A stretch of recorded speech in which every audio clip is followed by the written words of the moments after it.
Hello students, welcome to Vaghela study channel. વિદ્યાર્થી મિત્રો, Vaghela study ચેનલમાં તમારું સ્વાગત છે. જો તમે નવા આવ્યા હોય આ ચેનલમાં તો સૌપ્રથમ આ ચેનલને લાઇક કરો, શેર કરો અને સબસ્ક્રાઈબ કરો. આજે આપણે ધોરણ 11 એકાઉન્ટ વિષયનું સોલ્યુશન લઈએ છીએ. તેમાં વિભાગ એ, બી, સી, ડી અને ઈના 2 ભાગના સોલ્યુશન અપાઈ ગયા છે. આજે વિભાગ ઈના ઘસારાના હિસાબોનું સોલ્યુશન આપણે કરવાનું છે. તો અસાઇનમેન્ટ ખુલ્લી રાખજો. અસાઇનમેન્ટમાં રકમ જોવાની હોય અને બુકમાં લખવું હોય તો લખજો, નહીં તો સમજાવું તેમ પાકું કરી અને પછી મોઢે દાખલો ગણવાની કોશિશ કરજો. જો પહેલો રકમ છે સુરેશ લિમિટેડની, બીજી રકમ છે શર્મા લિમિટેડ, ત્રીજી બર્મા કંપનીના ચોપડામાં, ચોથી આલ્ફા કંપની, પાંચમું દીપ ઇન્ડસ્ટ્રીઝ. હવે પહેલાંનો જવાબ જો ધ્યાન આપજો ખાસ. જો સુરેશ લિમિટેડ, હવે પડતર કિંમત. હવે પડતર કિંમત એટલે શું? તો કે ખરીદ કિંમત અને ગોઠવવાનો ખર્ચ. બરાબર.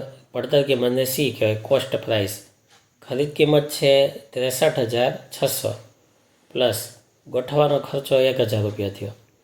ટોટલ કરીએ તો 64,600 રૂપિયા પડતર કિંમત આવી.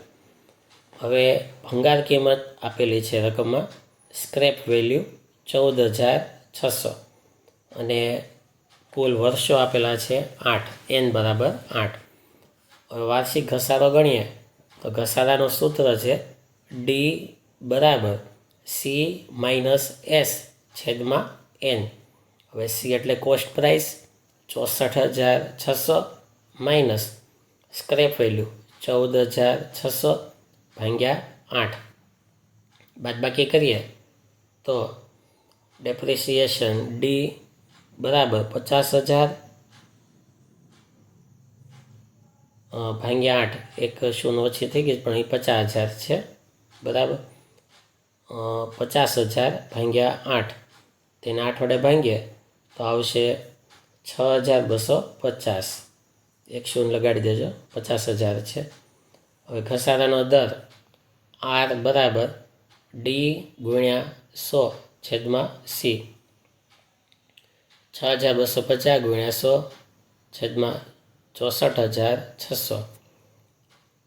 ગણતરી કરીએ તો વાર્ષિક ઘસારો આર રેટ, ઘસારાનો દર 9.674%. હવે એ માત્ર યંત્ર ખાતું બનાવવાનું છે તો આ રીતે દોરી નાખવાનું. પછી 1 તારીખ 1/4/22 યંત્ર ખરીદવામાં આવ્યું હતું. તો બેંક ખાતે અને રોકડ ખાતે 63,600 1000, ટોટલ થાય 64,600. હવે એ એક વર્ષમાં બીજું કાંઈ નથી થતું, ઘસારો ટાગે જ ખાલી. તો વર્ષનો છેલ્લો દિવસ 31/3/23. ઘસારા ખાતે 6,250 અને બાદબાકી કરીએ તો 58,350 આવશે, જે બાકી આગળ લઈ ગયા. હવે આ બાજુ બાકી આગળ લાવ્યા 58,350. હવે બીજી કાંઈ ખરીદી થતી નથી તો તેમનો અને એ વર્ષમાં ઘસારો જ લાગે છે. તો 31/3/24 ઘસારા ખાતે 6,250. 58,350માંથી બાદ કરીએ 62,50 તો આવશે 52,100. બાકી આગળ લઈ ગયા 1/4/24, બાકી આગળ લાવ્યા. હવે ત્રીજા વર્ષ માટે 52,100. બીજું કંઈ થતું નથી તો તેમને લખવાના. હવે એ વર્ષની આખરી તારીખ 31/3/25. ઘસારા ખાતે 6,250. બાકી આગળ લઈ ગયા 45,850. તો આ 3 વર્ષનો ઘસારો બાદ કરતાં છેલ્લે આપણી પાસે બાકી વધે છે યંત્ર ખાતાની બાકી 1/4/25 છે. બાકી આગળ લાવ્યા 45,850. દાખલો બીજો, શર્મા લિમિટેડનું યંત્ર ખાતું. હવે યંત્રની પડતર કિંમત, ખરીદ કિંમત પ્લસ ગોઠવવાનો ખર્ચ. તો 67,000 ખરીદ કિંમત પ્લસ 3,000 ગોઠવવાનો ખર્ચ, ટોટલ થાય છે 70,000. હવે સીધી લીટીની પદ્ધતિએ ઘસારો ગણીએ તો પ્રથમ વર્ષનો ઘસારો 70,000ના 10%, તેમાં પણ એક શૂન્ય લગાડજો, 7,000 લખાઈ ગયા. તો 70,000ના 10% એટલે કે 7,000. બાદબાકી કરીએ તો આવશે 63,000. આ 63,000 જે છે એ તારીખ 1/4/23ના રોજ યંત્રની ચોપડે કિંમત આવી. એના પાછા 10% ઘસારો કરીએ તો બીજા વર્ષનો ઘસારો 63,000ના 10%, 6300. બાદબાકી કરીએ તો 1/4/24ના રોજ યંત્રની ચોપડે કિંમત આવશે 56,700. પાછો ત્રીજો વર્ષનો ઘસારો કરીએ તો ત્રીજા વર્ષનો ઘસારો 56,700 ગુણ્યા 10%. તો આ રીતે આ સીધી લીટીની ઘટતી જતી પદ્ધતિથી આ ઘસારો ગણાય છે, કેમકે જે બાકી વધે છે તેના 10% કરતા જવાના. તો છેલ્લે આવશે 51,030. હવે વાર્ષિક ઘસારાની રકમ તો પહેલી આવી 7,000, પછી આવી 6300 અને ત્રીજા વર્ષનો ઘસારો આવ્યો 5,670. હવે એનું યંત્ર ખાતું. હવે આમાં દર વર્ષે ઘસારો અલગ અલગ રહેશે. તો પહેલા વર્ષમાં બેંક ખાતે તે રોકડ ખાતે 70,000 આવ્યા. પહેલા વર્ષનો ઘસારો 31/3/23, ઘસારા ખાતે 7,000. ટોટલ 70,000માંથી 7,000 બાદ કરીએ એટલે વધે 63,000. એ બાકી આગળ લાવ્યા 1/4/23. હવે તેમાંથી પાછો ઘસારો બાદ કરીએ તો 6300 બાદ કરીએ તો બીજા વર્ષની બાકી વચ્ચે 56,700. તે બાકી આગળ લાવી 1/4/24 અને તેમાં પાછો ત્રીજા વર્ષનો ઘસારો લગાડીએ તો 31/3/25 ઘસારા ખાતે આવશે 5,670. બાદબાકી કરીએ તો 56,700. એની બાદબાકી કરીએ તો બાકી આગળ લઈ ગયા 51,030. તો 1/4/25 બાકી આગળ લાવ્યા 51,030 આવશે. દાખલો ત્રીજો, બર્મા કંપની. હવે તારીખ 1/4/24ના યંત્ર ખાતાની બાકી 60,000. આ યંત્ર ખાતાની બાકી આપેલી છે. હવે તારીખ 1/4/24થી તારીખ 1/10/24 સુધી 6 માસનો ઘસારો 10% લેખે.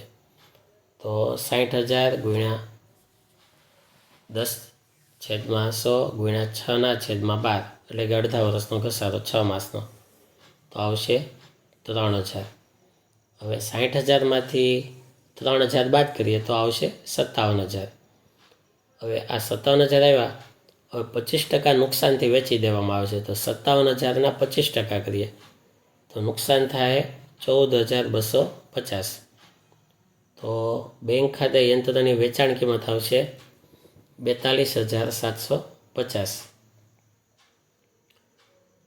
હવે બર્મા કંપનીની આમ નોંધ તો જુઓ, ધ્યાન આપો. 1/10/24 ઘસારા ખાતે ઉધાર, કેમ કે યંત્ર ખરીદવામાં આવ્યું નહોતું એટલે તેની આમ નોંધ આવશે નહીં. તો ઘસારા ખાતે ઉધાર ઘસારો લાગશે 6 મહિનાનો 3,000. તે યંત્ર ખાતે 3,000 બાબત છે ઘસારો ગણ્યો તેના. હવે 1/10/24 બેંક ખાતે ઉધાર. આ ઘસારાની આમ નોંધ ઉપર લઈ લો તોય ચાલે. બેંક ખાતે ઉધાર 42,750. નફા નુકસાન ખાતે ઉધાર 14,250. તે યંત્ર ખાતે 57,000. 25% નુકસાનથી યંત્ર વેચ્યું તેના.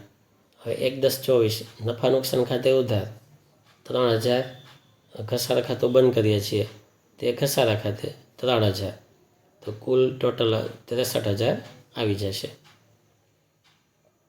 યંત્ર ખાતું એક જ વર્ષનું બનાવવાનું થાય તો 1/4/24 બાકી આગળ લાવ્યા 60,000 હતા. ટોટલ 60,000 લઈએ તો હવે ઘસારો લાગે છે 3,000નો.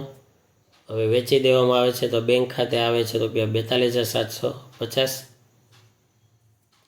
અને નુકસાન નફા નુકસાન ખાતે ખોટ છે તો નફા નુકસાન ખાતે 14,250.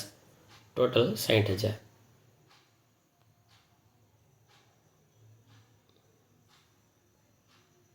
હવે દાખલો ચોથો, આલ્ફા કંપની. હવે તારીખ 1/4/22, યંત્રની પડતર કિંમત કોસ્ટ પ્રાઇસ 45,600 વત્તા 1,400, ટોટલ આવશે 47,000. હવે 14 વર્ષનું આયુષ્ય છે. ભંગાર કિંમત આપેલી છે 5,000. તો ઘસારો ડેપ્રિસિએશન C-S/N. હવે પડતર કિંમત હતી 47,000, તેમાંથી ભંગાર કિંમત બાદ કરીએ અને ભાગ્યા 14, તો 42,000 ભાગ્યા 14 3,000, તો ઘસારો આવશે 3,000. સીધી લીટીની પદ્ધતિએ ઘસારો ગણીએ છીએ, બરાબર. સરખા હપ્તાની પદ્ધતિએ તો દરેક વર્ષનો ઘસારો સરખો રહેશે, 3,000. તો 47,000માંથી 3,000 બાદ કરીએ 44,000, 44માંથી 3,000 બાદ કરીએ તો 41,000, અને 41,000માંથી 3,000 બાદ કરો તો 38,000. હવે તેની આમ નોંધ. 1/4/22 યંત્ર ખાતે ઉધાર 47,000, તે બેંક ખાતે 45,600, તે રોકડ ખાતે 1,400. હવે ઘસારો લાગ્યો તેના 31/3/23, ઘસારા ખાતે ઉધાર 3,000, તે યંત્ર ખાતે 3,000. હવે ઘસારા ખાતું બંધ કરવાની. નફા નુકસાન ખાતે ઉધાર 3,000, તે ઘસારા ખાતે 3,000. હવે બીજા વર્ષ માટે 31/3/24, ઘસારા ખાતે ઉધાર 3,000, તે યંત્ર ખાતે 3,000. હવે એ જ તારીખે ઘસારા ખાતું બંધ કરીએ તો નફા નુકસાન ખાતે ઉધાર, તે ઘસારા ખાતે 3,000. 31/3/25 છેલ્લું વર્ષ, ઘસારા ખાતે ઉધાર 3,000, તે યંત્ર ખાતે 3,000. ઘસારા ખાતું બંધ કરીએ તો નફા નુકસાન ખાતે ઉધાર 3,000, તે ઘસારા ખાતે 3,000. તો ટોટલ આવશે 65,000. દાખલા નંબર 5, દીપ ઇન્ડસ્ટ્રીઝ. હવે યંત્રની પડતર કિંમત, ખરીદ કિંમત પ્લસ ગોઠવાનો ખર્ચ 60,000 વત્તા 28,000 62,800. આયુષ્ય તો કે 8 વર્ષ. ભંગાર કિંમત એટલે કે સ્ક્રેપ વેલ્યુ 12,800. ઘસારાનો દર ડેપ્રિસિએશન C-S/N. તો 62,800 માઇનસ 12,800/8, તો આવશે 50,000 ભાગ્યા 8, 6,250. આટલો ઘસારો આવશે. હવે તેનું યંત્ર ખાતું પહેલા વર્ષ માટે 1/4/22, બેંક ખાતે 60,000, રોકડ ખાતે 2800, ટોટલ 62,800. હવે એક વર્ષ પછી ઘસારો લાગે છે તો 31/3/23, ઘસારા ખાતે 6,250, 62,800માંથી બાદ કરીએ તો બાકી આગળ લઈ ગયા આવશે 56,550. હવે એ પહેલી તારીખે બાકી આગળ લાવીએ તો 1/4/23, બાકી આગળ લાવ્યા 56,550, અને ઘસારા ખાતે ફરી વખત ઘસારો લગાડીએ એક વર્ષનો તો 62,50, અને બાકી આગળ લઈ ગયા એમાં 50,300.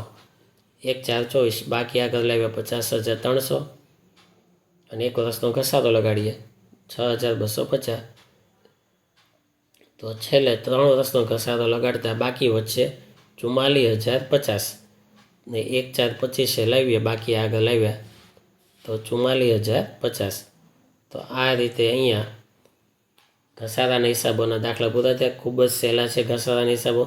1-2 વખત પ્રેક્ટિસ પાડશો વિદ્યાર્થી મિત્રો એટલે તમને આવડી જશે, બરાબર. પણ ગણશો તો આવડશે, માત્ર વાંચવાથી આ ફાવશે નહીં. તો ગણવાની ટ્રાય કરજો, મોઢે ગણજો, અને ન સમજાય તો કોમેન્ટ બોક્સમાં લખીને જણાવજો. Thank you very much.